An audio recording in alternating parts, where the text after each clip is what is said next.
오늘은 예수님의 생애, 베레아 사역의 불의한 청지기, 그리고 나사로와 부자와 나사로 비유, 자, 요거를 우리가 살펴볼 텐데, 자, 현대인들이 직면한 가장 치열한 전쟁터가 있어요. 현대 기독교인들이 가장 직면한 치열한 전쟁터가 있다면 여러분 어디라고 생각하세요? 기독교인으로서 가장 치열한 전쟁터, 영적인 전쟁터. 직장, 비슷합니다. 또 이건 답이 없어요. 집. 자, 제 나름대로 생각할 때는 최고의 영적 전쟁터는 지갑과 통장입니다. 자, 우리는 흔히 내가 열심히 벌었으니까 이건 내 돈이다, 내 재산이다, 내 노력으로 얻은 것이다, 이렇게 간주를 하고 있지만 주님께서는 그것을 누가 너에게 맡겼느냐? 이런 질문을 하신다는 거예요. 자, 그래서 넘겨보면, 자, 소유인가 청지기 직인가? 자, 재물은 우리가 휘둘러야 할, 내가 벌었으니까 권리가 아니라 하나님 나라를 위해 신실하게 사용해야 할 위탁물이다. 이렇게 생각해야 진정한 기독교인의 정체성이 확립이 된다는 거예요. 자, 바로 본문으로 들어가겠습니다. 1절로 3절까지. 또한 제자들에게 이르시되 어떤 부자가 청지기가 있는데 그가 주인의 소유를 낭비한다는 말이 그 주인에게 들린지라. 주인이 그를 불러 이르되 내가 네게 대하여 들은 이 말이 어찌 됨이냐? 네가 보던 일을 세마라. 청지기 직무를 계속하지 못하리라 하니 청지기가 속으로 이르되 주인이 내 직분을 빼앗으니 내가 무엇을 할까? 땅을 파자니 힘이 없고 빌어먹자니 부끄럽구나. 자, 이제 잘렸어. 잘린 이야기가 좀 나오는 거예요. 자, 신앙생활의 핵심의 동력은요, 반드시 결산의 때가 찾아온다는 것을 지각하는 거예요. 만약에 인생이 끝없이, 요새 AI가 인간의 어떤 노화를 막아내는 세포를 발견했다, 신약이 발견했다 해서 많이 나오는데, 그렇다고 영원히 사는 건 아닙니다. 수명이 한 평균 120은 되지 않을까, 이렇게 이야기를 하지만, 우리 인생은요, 영원할 수가 없다는 거예요. 그런데 그 영원하지 않은 마지막에 결산의 때가 온다. 그러니 60년을 살든 100년을 살든 120년을 살든 마지막 끝 결산의 때가 올 수 있다라고 하는 자각, 이것이 있어야 된다는 거예요. 자, 오늘 보면은 네가 보던 일을 세마라. 오늘 본문에 나와 있죠. 단순히 해고 통보가 아니에요. 결산할 때가 이르렀다고 하는 종말적인 의미를 지금 말해주고 있는 건데, 자, 그러자 청지기 어떻게 했어요? 와, 나 잘리면 어떡하지? 내가 무엇을 할까? 하면서 생각을 해보는 거야. 땅을 파자니 힘이 없고 또 빌어먹자니 부끄럽구나. 이렇게 얘기를 하고 있습니다, 본문에. 자, 청지기는 자신의 잘못을 뉘우쳤습니까? 자, 오히려 뉘우치었다고 보기보다는 자신의 생존, 나 이제 어떻게 살지? 이걸 계산하고 있는 거예요. 자, 이것은 회개가 아닙니다. 철저히 자기중심적인 생존의 비명을 지르고 있는 거예요. 자, 솔직히 여러분, 갑자기 회사에서 우리 회사가 어려우니까 레이오프, 저기 좀 쉬세요, 다른 데 찾아보세요, 이러면 당장 어떻게 돼요? 가난한 자가 되는 겁니다. 그러면 그때부터는 가슴이 늘 뛰어. 뚝뚝뚝뚝뚝. 왜? 나 이거 회사에서 벌어야 먹고 사는데 이게 끊어지면 렌트비 못 내, 차는 못 굴려, 다 정지되는 거예요. 그러니 가슴이 두근두근 해가지고 잠을 못 자. 여러분, 미국 생활하고 성인이 되면 다 이런 경험들을 한 번 정도는 다 하게 되는데, 솔직히 이런 모습은 위기를 당한 모든 사람들에게 본성이다. 자, 이렇게 볼 수가 있는 거예요. 자, 그러면 4절부터 7절의 말씀부터 한번 읽어보겠습니다. 내가 할 일을 알았도다. 이렇게 하면 직분을 빼앗긴 후에 사람들이 나를 자기 집으로 영접하리라 하고 주인에게 빚진 자를 일일이 부르다가 먼저 온 자에게 이르되 네가 내 주인에게 얼마나 빚졌느냐? 말하되 기름 100마리니이다. 이르되 여기 네 증서를 가지고 빨리 앉아 50이라 쓰라 하고 또 다른 이에게 이르되 너는 얼마를 빚졌느냐? 이르되 밀 100석이니이다. 이르되 여기 네 증서를 가지고 80이라 쓰라 하였느니라. 자, 청지기는 채무자들의 빚을 과감하게 탕감을 해주는 거예요. 이 자기 돈이에요? 아니면 주인의 돈입니까? 맞아요. 그래서 불의한 청지기라고 우리 이름을 붙였습니다. 자기 돈도 아닌데 마치 자기 돈인 양 주인에게 빚진 자들의 그 빚을 막 절반, 80% 막 깎아주는 거예요. 자, 여전히 이 불의한 청지기는 불의한 문서 조작을 하고 있는 거예요. 자, 기름 100마리라 할 때는 여러분 우리 기름 보통 차에 기름 얼마나 넣죠? 50 아니야. 몇 갤런 정도 넣어요? 옛날 시에나가 18갤런이 넣습니다. 그러니까 지금 차도 거의 비슷한 것 같아요. 한 15갤런 되는 것 같아요. 아마 프리우스는 더 조금 넣겠죠. 예. 아, 그래요? 대충 넣어요. 그런데 자, 기름 100마리 얼만큼의 양이냐면 800에서 900갤런이에요. 800에서 900갤런. 시에나가 18갤런을 넣었어. 그거를 일주일 반 정도를 썼다. 이렇게 계산을 해보면 얼마인지 양이 이제 대충 우리가 잡을 수 있는데 이 기름은 가솔린이 아니라 올리브였을 가능성이 있습니다.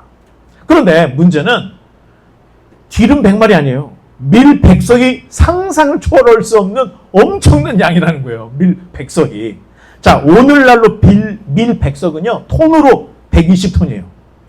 50파운드짜리 쌀 5,400포대예요. 한 추럭이 넘는 거죠. 엄청난 양이에요. 이 정도라면 일용 잡부의 빚이 아니야. 그 넓은 토지를 관리하는 지주 내지는 농장 경영자일 가능성이 있다는 거예요. 자, 그런데 왜 기름은 50, 100마를 50마리라고 쓰라 그랬죠? 50%를 깎아줘서. 그런데 밀은 20%만 깎아줬어요. 100마를 80이라고 쓰라고 했으니까. 왜 그랬을까요? 이건 저도 모릅니다. 아니, 나도 모르는 게 좀 있어야지. 저도 몰라요. 왜 그랬는지. 그런데 우리가 추측할 수 있는 게 이익률이나 관리 수수료 때문에 이 기름은 50%를 깎아준 거고 쌀은 80%만 깎아준 걸로 우리가 이렇게 생각하면 뭐 정리가 됩니다. 자, 그런데 이상한 것은요. 이 불의한 청지기가 불의한 문서 조작을 했는데 주인이 칭찬을 해요.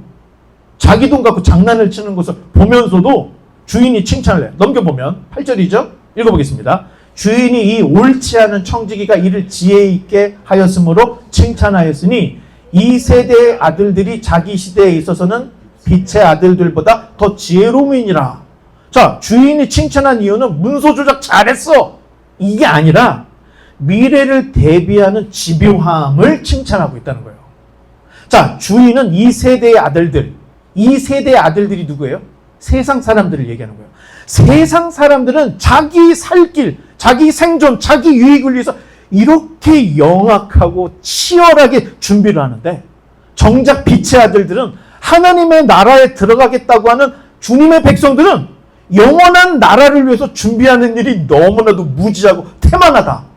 그러니 상대적으로 이 불의한 청지기의 지혜로운 행동을 칭찬을 해주고 있는 모습을 역적으로 보여주고 있다는 거예요. 자, 넘겨보면 또 읽어보겠습니다. 내가 너희에게 말하노니 불의의 재물로 친구를 사기라. 그리하면 그 재물이 없어질 때에 그들이 너희를 영주할 초소로 영접하리라. 지극히 작은 것에 충성된 자는 큰 것에도 충성되고 지극히 작은 것에 불의한 자는 큰 것에도 불의하니라. 너희가 만일 불의한 재물에도 충성하지 아니하면 누가 참된 것으로 너희에게 맡기겠느냐. 너희가 만일 남의 것에 충성하지 아니하면 누가 너희의 것을 너희에게 주겠느냐. 여러분, 읽은 거가 이해가 됩니까? 여러분들이 읽다가 딴 생각만 하지 않았으면 이거 내일 지금까지 읽은 내용하고 연결을 지면 금방 이해가 되는 내용들이 있어요. 자, 재물이라는 것은 영원하진 않습니다. 그런데 이 재물로 사랑과 섬겨.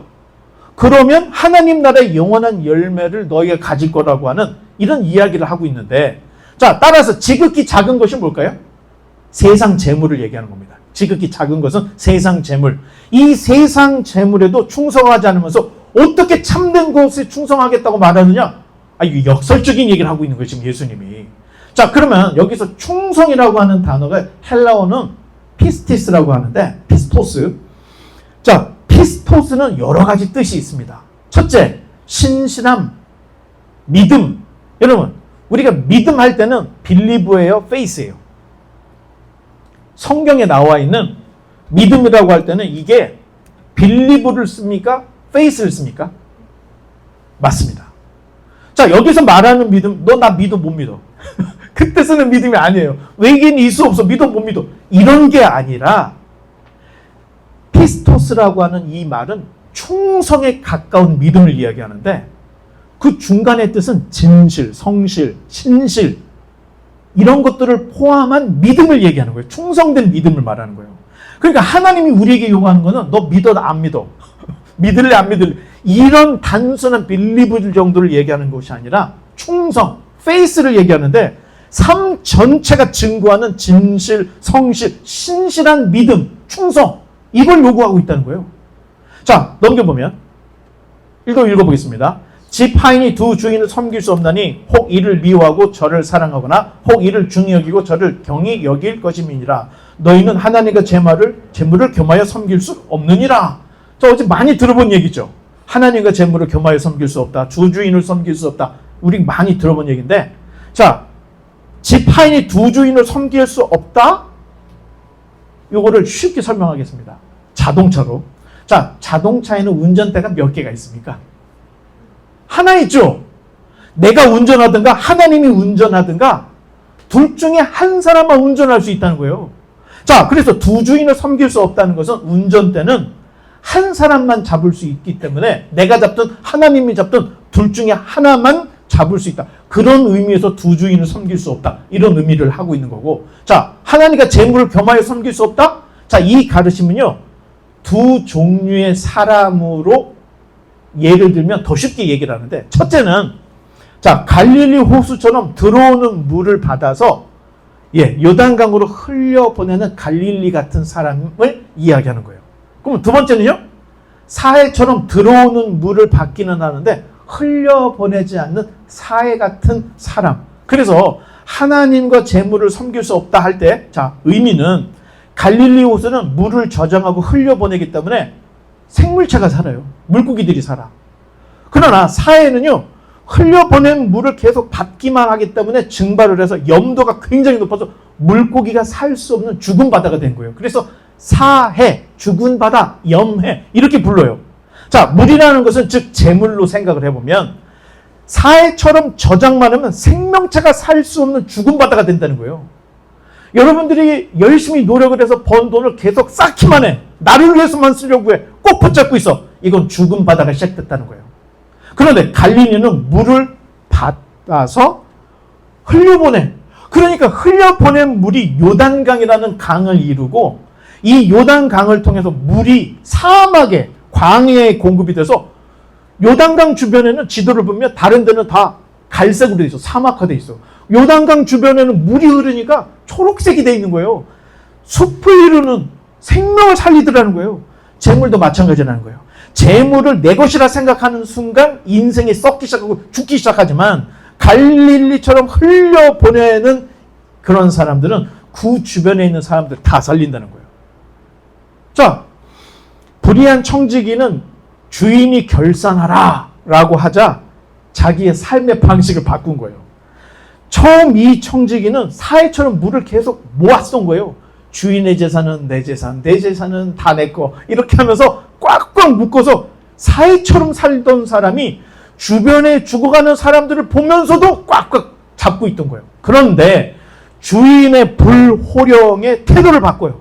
갈릴리처럼 이걸 흘려보내서 빚쟁이들의 마음을 내가 얻어야 되겠다 생각해서 재물을 흘려보내기 시작했던 거예요. 그런 의미에서 사해는 소유권에 사로잡힌 사람의 모습, 갈릴리는 흘려보내는 청지기적의 모습을 보여주고 있는데 따라서 이 둘은 동시에 가능할까요? 안 될까요? 안 되는 거예요.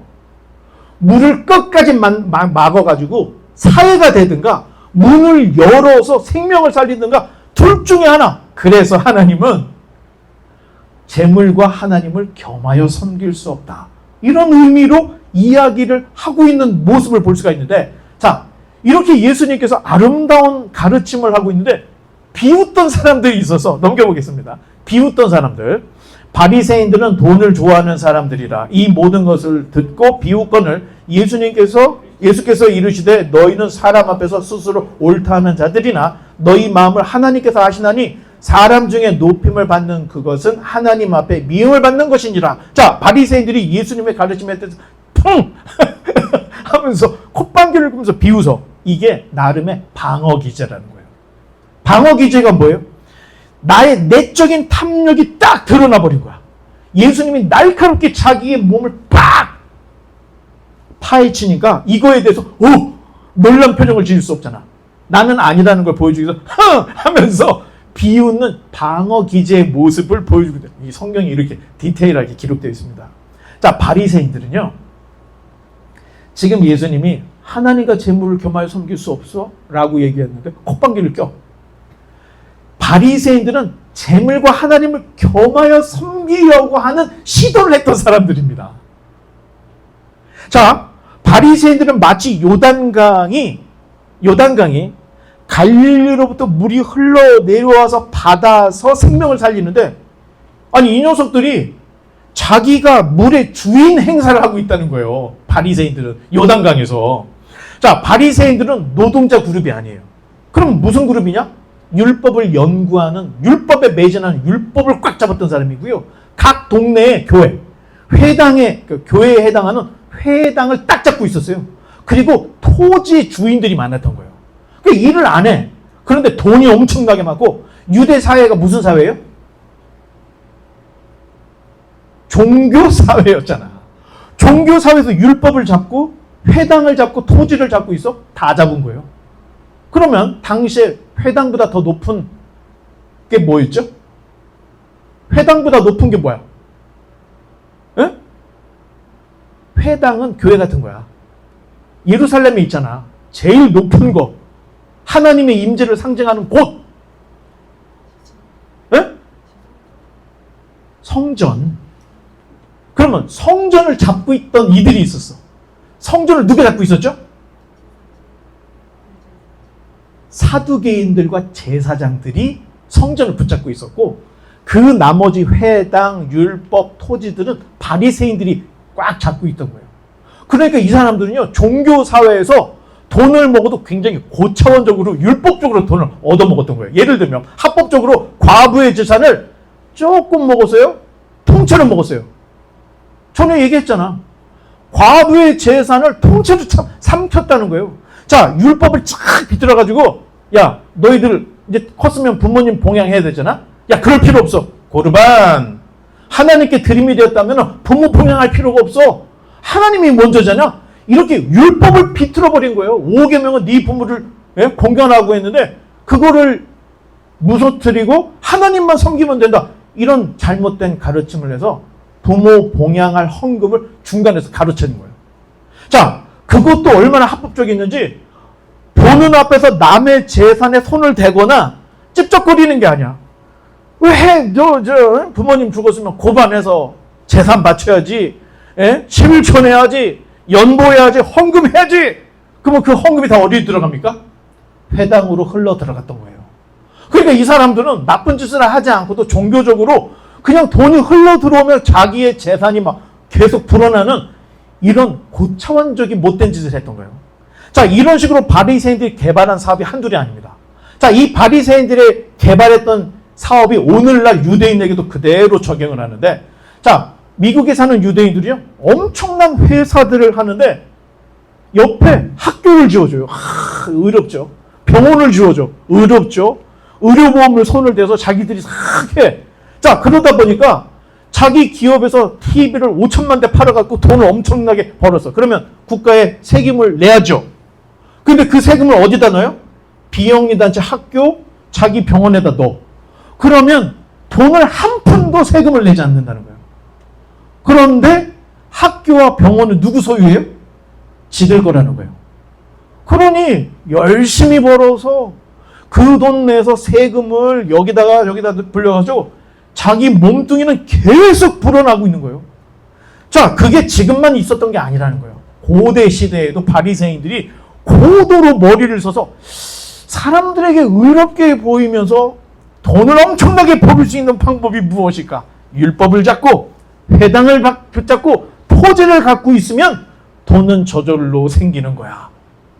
지금 미국에서도 그런 일이 있잖아요. 그래서 대부분의 부자들이 다 유대인일 수밖에 없는 이유가, 아예 미국의 시스템 자체를 자기들이 배부르게끔 만들어 놓은 거예요.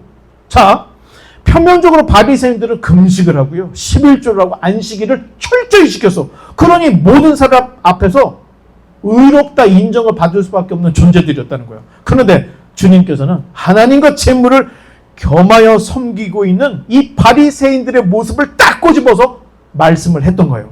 너희가 사람 앞에서는 옳게 보여질지 몰라도 너희는 돈을 사랑하는 인간들이야.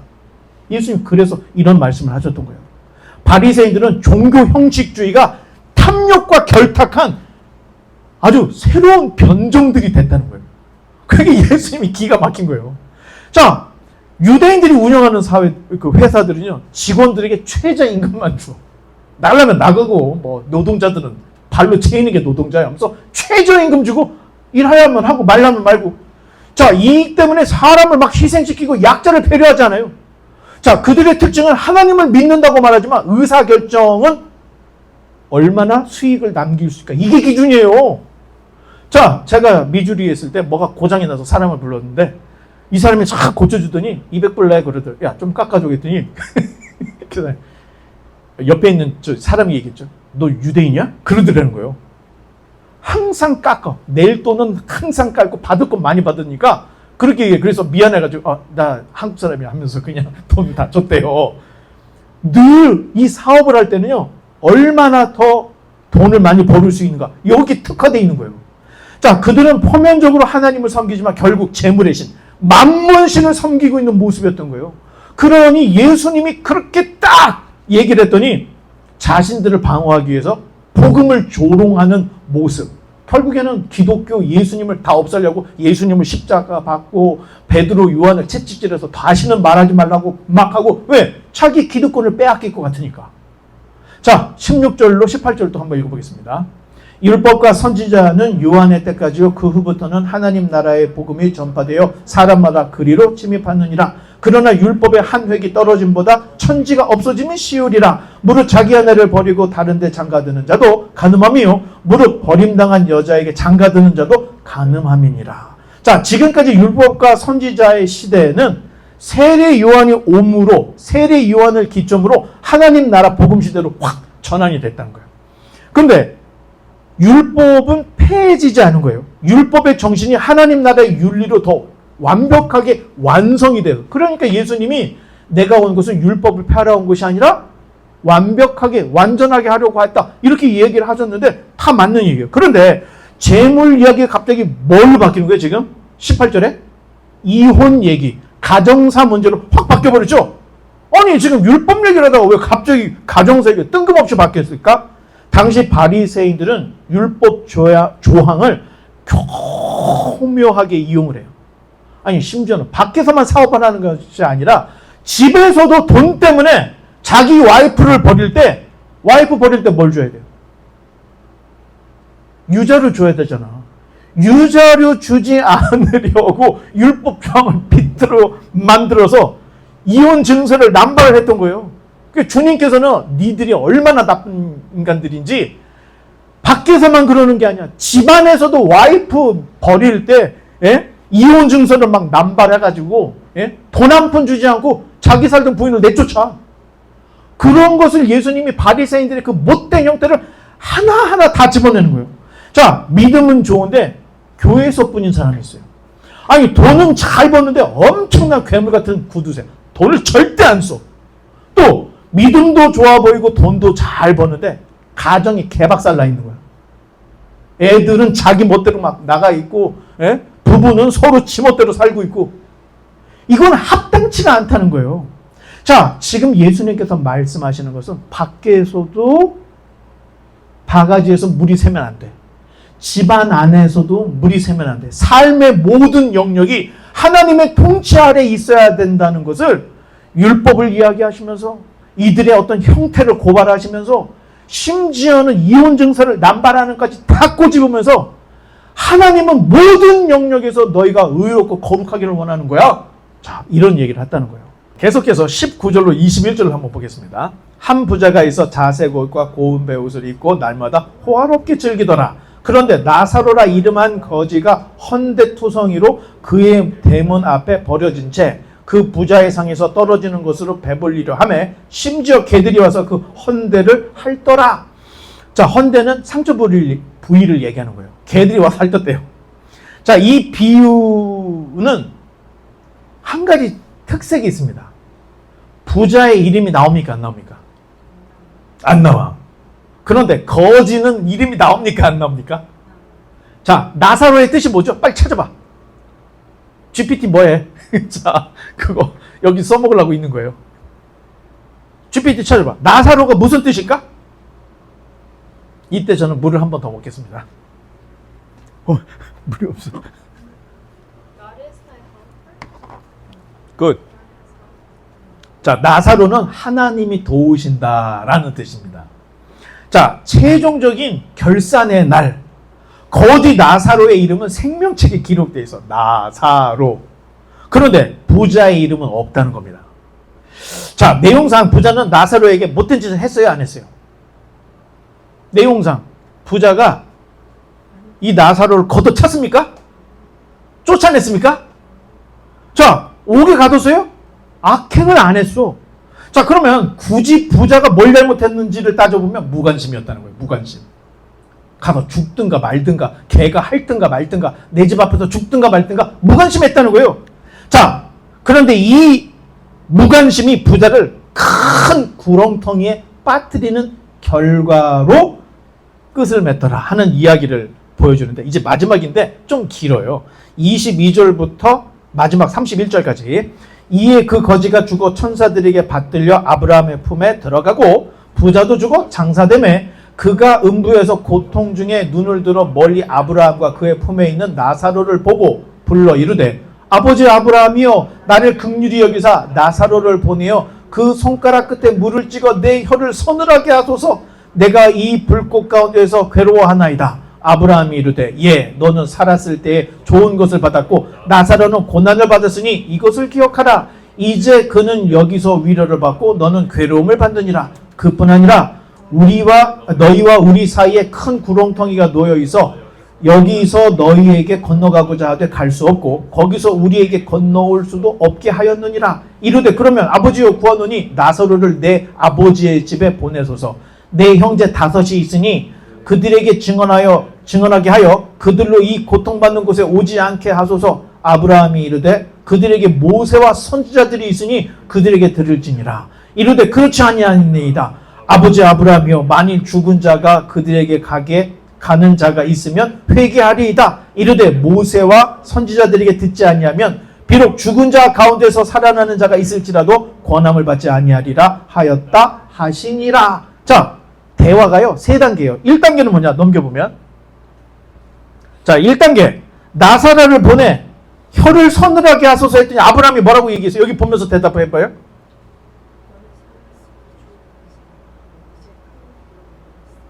그렇죠. 너 살았을 때 잘 먹고 잘 살았잖아. 그런데 큰 구덩이는 오갈 수도 없어. 이렇게 아브라함이 얘기를 하죠. 기회의 소멸입니다. 살아있을 때는 기회가 있어. 바꾸거나 변화하거나. 그런데 죽어서는 기회의 소멸이에요. 사후 교류가 불가하다는 거예요. 딱 이 2번째. 나사로를 내 아버지 집에 보내 형제들에게 경고하소서 했더니 뭐라고 얘기했어요? 그들에게 모세와 선지자들이 있으니 그들에게 들을지어다. 성경은요 충분하다는 거예요. 기록된 말씀이 우선되는 거야 하면서 모세와 선지자에게 들으면 그걸로 족하다는 거예요. 3번째, 죽은 자가 살아가는 이적이 있어야 회개할걸요? 하고 했더니 뭐라고 얘기해요? 말씀을 듣지 않으면 죽은 자가 살아나도 권함을 받지 않는다. 기적을 봐도 믿지 않는다는 거예요. 성경 말씀이 믿어지지 않는데 기적을 봐도 뭘 의미가 있겠느냐. 말씀의 우선성을 얘기합니다. 이적보다는 말씀이에요. 그래서 예수님이 기적을 일으키기 전에는 항상 먼저 말씀, 천국 복음을 증거하고 기적을 일으켰던 이런 모습을 보는데, 자, 부자는 죽어서도 나사로를 자기 종으로 섬기는 자로 생각하고 있어요. 그래서 어떻게 했어요? 나사로를 보내서 그 손에 물을 찍어서 내 혀를 서늘하게 해요. 나사로를 종으로 생각해. 또 하나는 뭐예요? 나사로를 살려 세상으로 보내서 자기 형제들에게 경고하게 해달라고 그렇게 얘기하고 있는 거예요. 부자는 죽어서도 나사로를 자기 종으로 알고 있어. 자, 이에 대해 아브라함은 사후에는 서로 오갈 수도 없고 성경이면 충분해, 이런 대답을 해주는 거예요. 자, 신앙의 본질은 눈앞의 기적이 아니라 이미 주어진 말씀을 청종하는 태도에 있다는 거예요.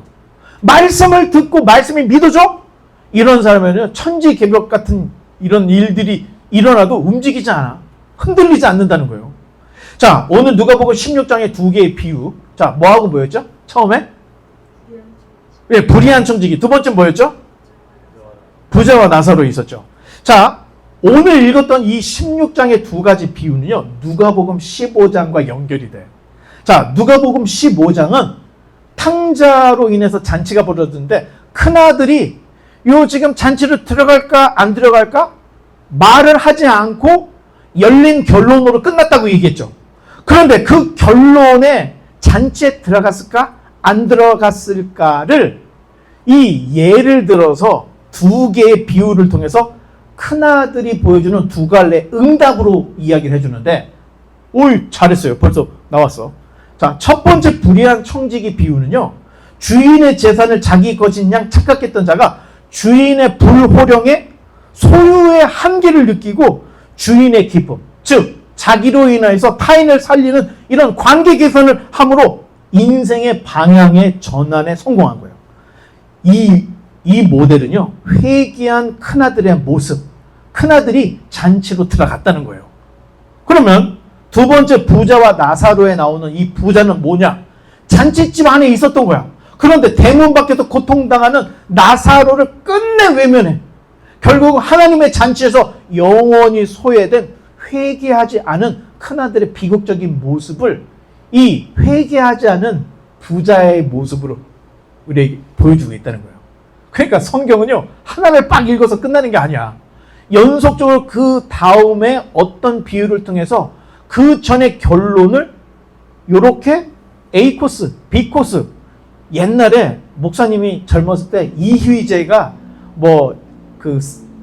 찍은 그게 어떤 상황에서 A야 B 뭐를 선택했다 따단 하면서 A를 선택했을 때 어떤 일, B를 선택했을 때 어떤 일 하는 그런 그 예능이 있었는데 마치 성경이 그렇게 기록되어 있는 거예요. 큰아들이 어떻게 됐을까? 두 개 중에 이 뭐를 선택했을 것 같아 하면서 더 구체적으로 설명해 주는데, 자, 이제 마무리하겠습니다. 처음 우리는 이런 질문을 했어요. 넘겨보면. 그렇지. 아니, 넘어갈까요? 예. 처음 우리가 이런 얘기 했어요.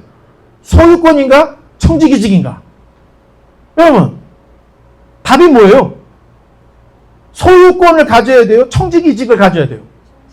그래요. 답은 청지기직을 가져야 돼요. 그렇지만 여러분의 선택입니다. 자, 이 질문은 내가 쥐고 있는 재물과 시간의 실제 주인이 누구인가를 묻는 거예요. 내가 소유권을 주장해? 사회를 선택한 거고 잔치집에 들어가지 않은 큰아들을 얘기하는 거예요. 그런데 청지기직을 해? 갈릴리 바다가 되는 거예요.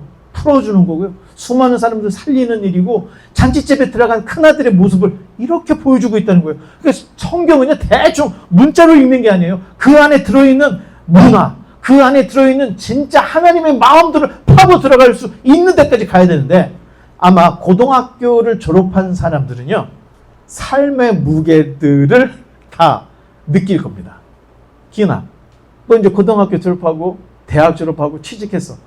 이 인생의 삶의 무게가 느껴지냐 안 느껴지냐? 느껴지죠. 다 느껴집니다. 자, 요즘에 대학을 졸업한 사람들이 직장 생활을 하면서 독립을 못해요. 왜 못할까요?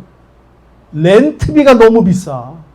내가 번 돈 가지고 렌트비를 내면 생활이 안 돼. 그러니 떠날 수가 없이 독립을 못하고 부모님 곁에 있대요. 이게 신문에 나온 얘기입니다. 자, 이것만 봐도 사는 게 장난이 아니라는 거예요. 이거 봐. 벌써 엄마 손을 다 끼얹잖아. 엄마를 떠나서 못 사니까 다 끼얹어. 자, 저는 38살이면요. 되게 늦은 나이인데, 그때 유학을 와서 18년 동안 지금 미국에 살고 있습니다. 제가 열심히 살아야 되기 때문에 제가 한 달에 한 30명을 기타를 가르쳤어요. 30명을. 아니, 이거 진짜 공부하랴, 레슨하랴. 이게 30명이면요. 하루에, 토요일 주일은 안 하니까. 하루에 3명씩 해야 돼요. 3명씩. 그럼 이 집 갔다가 저 집 갔다 하면 밤 10시에 집에 오는 거야. 자, 이뿐만이 아니에요. 제가 7월달, 8월달에는 레슨이 없어. 애들이 다 휴가를 놓으니까 이때는 뭔가를 벌어야 돼. 세탁소를 갔더니 세탁소는 열과 스팀을 써야 되기 때문에 보일러를 한여름에 막 보일러를 돌려. 온도가 어마어마하게 뜨겁습니다, 여러분. 그냥 가만히 있어도 땀이 줄줄 흘러요. 막 그런 데에서 막 대림질하고 막 이걸 해. 와, 그때 가장 큰 행복은 뭐냐면 딱 끝나고 나오죠. 맥도날드 가서 스트로베리 밀크쉐이크를 딱 해갖고 그거를 대자로 제일 큰 거 해가지고 바로 받아갖고 쭉 빨면은 그 한 통을 다 먹는 거야. 얼마나 더웠는지, 하루 종일 얼마나 더웠는지. 이게 삶의 무게예요. 아니, 그리고 미주리에서 뉴저지로 왔을 때는 할 게 없는 거야. 뭐 하다가 보니까 에이, 공사판에도 가야 되겠다. 그 공사판 갔는데 여러분, 삽질을요, 지금 우리 이만큼을 파야 돼. 수영장을 짓나 봐. 아니, 근데 포크레인을 안 쓰고 삽질을 그걸 한대. 그래갖고 여기가 다 굳은 살이 배길 정도로 삽질을 한 3일을 했던 것 같아요. 그러다가 그 회사 차를 움직이는데 엔진이 나갔어. 그런데 그 사장님이 엔진 나간 거 보니까 재수가 없다. 나가주세요. 그래갖고 잘렸어. 이야. 자, 그리고 저희 집에서 차가 한 대밖에 없었는데 이 차 한 대로 애들 학교 가고 해야 되니까 내가 혼자 출근해야 되는데 방법이 없어. 또 제가 좋아하는 게 자전거 아닙니까? 자전거를 타고, 여러분, 편도 8마일이야. 편도 8마일을 아침 8시부터 일어나가지고 자전거를 타고 막 달리는 거야. 8마일을. 그리고 다 일 끝나서 하루 종일 서서 일하고 그걸 타고 8마일 와. 다리가 이만해지더라고. 다리가 이만해져. 그거를 1년이 넘게 했어요. 자, 그런데 겨우 그렇게 해서 벌면요, 한 달 겨우 사는 거야. 자, 문제는 좀 쉬고 싶어. 아, 오늘은 좀 쉬고 싶어. 그래서 쉴 수가 없어. 이게 비극인 거예요. 아, 힘들면 하루 쉴 수 있잖아. 예? 오프데이 하나 쓰면 되고 식데이 하나 쓰면 되잖아. 그걸 쓸 수가 없어. 왜? 쓰면 생활비하고 렌트비가 그만큼 딱 모자라게 되니까. 자, 그때 뼈저리게 느낀 게, 와, 진짜 사는 게 장난이 아니구나. 그리고 오늘을 버텨내는 수많은 청년들이 얼마나 무거운 짐을 지고 살아가고 있을까.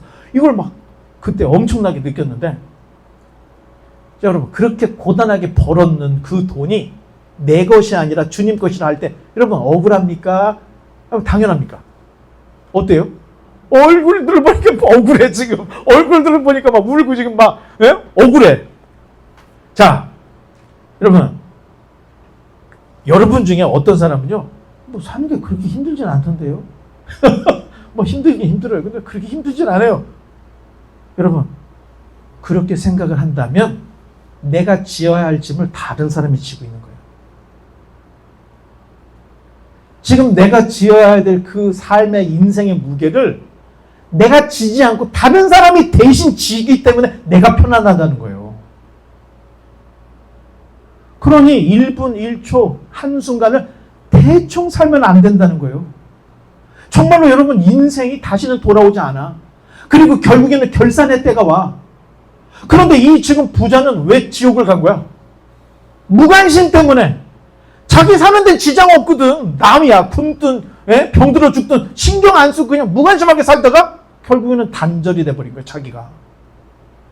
그런데 옆에 있는 사람이 진 짐을 나도 같이 지어. 나도 힘을 합쳐. 그러면 힘이 반이 됩니다. 그런데 내가 손을 놓으면 어떻게, 군대 많이 해봤지. 이거 이따만한 거 막 이거 들고 가는데 한 놈이 힘들다고 거기 매달려 있어봐. 다른 사람 다 죽어나는 거예요. 자, 가족이라는 게 뭐예요? 한 솥밥을 먹고 한 짐을 지는 거야. 그런데 다 편해. 그러면 누군가가 그 무거운 짐을 지고 있다는 거예요. 이걸 알아야 된다는 거예요. 그런데 여러분이 짐을 지든 안 지든 열심히 벌어서 내가 뭔가를 받았는데 이것도 내게 아니라 하나님이 나에게 잠시 맡겨준 거다. 왜냐? 여러분이 받는 돈은 왜 받는 거예요? 여러분의 시간과 노동력을 돈으로 바꿔서 준 건데 그 돈을 여러분이 만들었어요? 아니죠. 누군가가 만들어준 거야. 그럼 그 돈을 받았어? 그걸로 여러분이 햄버거를 사 먹었어? 그렇죠? 그 햄버거는 누가 만든 거예요? 내가 만든 게 아니잖아. 가만히 보니까 내게 하나도 없는 거예요. 나는 인생과 내 노력과 시간만 쓴 거야. 그런데 그 주변에 나를 둘러싼 내 가치를 보고 어떨 때는 100%를 줘. 어떨 때는 50불을 줘. 어떨 때는 20불을 줘. 이렇게 해서 받아. 그 받은 거 갖고 생활하는 거예요.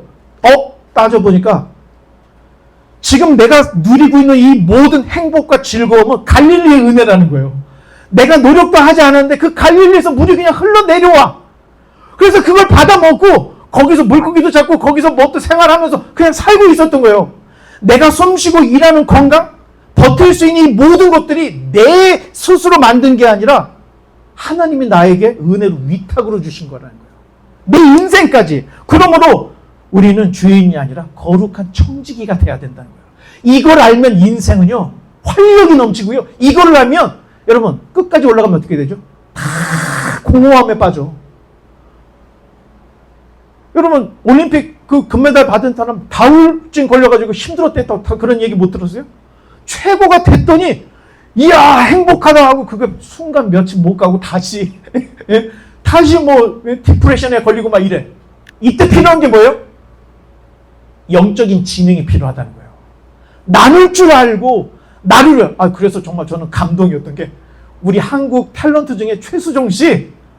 아니 이 사람은 그렇게 바쁜데 사극 뭐 찍고 그 끝나자마자 바로 우간다 가고 바로 그냥 아프리카 가가지고 걔네들 보는 거야. 그럼 걔네들 뭐 하냐면 애기들이 수레에다가 돌을 옮기는데 애들 손바닥이 딱딱 켜져 있는 거야. 하도 돌을 옮겨가지고 애기들이 그거를 옆에서 볼 수가 없으니 같이 가서 도와주고 걔네도 후원해서 학교 가게 해주고 돌아온다는 거예요. 근데 이거 왜 하는 거야? 그랬더니 내가 받은 달란트를 나눠야죠. 이 갈릴리가 돼야죠. 사회가 되면 내가 죽습니다. 이런 이야기들을 하더라고. 여러분 진짜 행복한 사람은요, 내가 열심히 노력을 해서 이건 내 거야 하고 갖는 게 아니라 이것을 나보다 더 가난한 사람, 정말로 이 나락에서 더 올라올 수 없는 그런 사람들을 위해서 쓸 때 여러분 그 사람을 살리는 그 기쁨요 엄청나게 큰 거예요. 자, 불의한 천지기는 주인의 결산 통보 앞에서 움켜진 사회의 물을 갈릴리처럼 쏟아내기 시작했던 거예요. 그걸 예수님이 칭찬했던 겁니다. 탕자의 비유에서 마침 아버지 잔치로 뛰어들어간 지혜로운 마다들이 돼버린 거예요.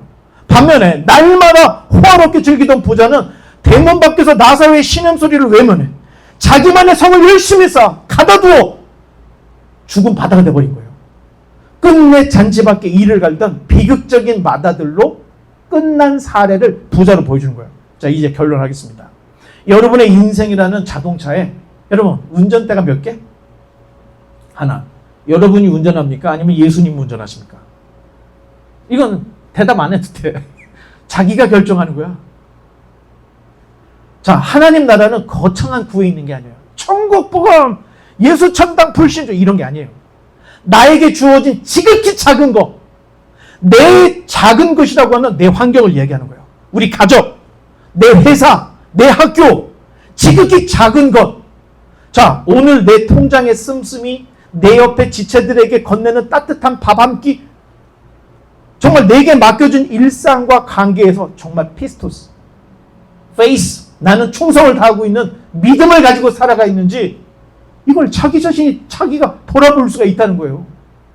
자, 사회처럼 움켜쥐다가 썩어가는 인생이 아니라 갈릴리처럼 무한히 받고 무한히 쏟아내서 생명을 살리고 영원한 하나님 나라를 예비하는 신실한 청지기, 이게 여러분의 인생이어야 되고 이것이 여러분이 앞으로 살아가야 될 천국 백성의 방식이다. 바라기는 우리 모두가 불의한 청지기로 끝나지 않고 신실한 주님께서 찾으시는 신실한 청지기들이 다 되시기를 주님의 이름으로 축원합니다. 기도하겠습니다.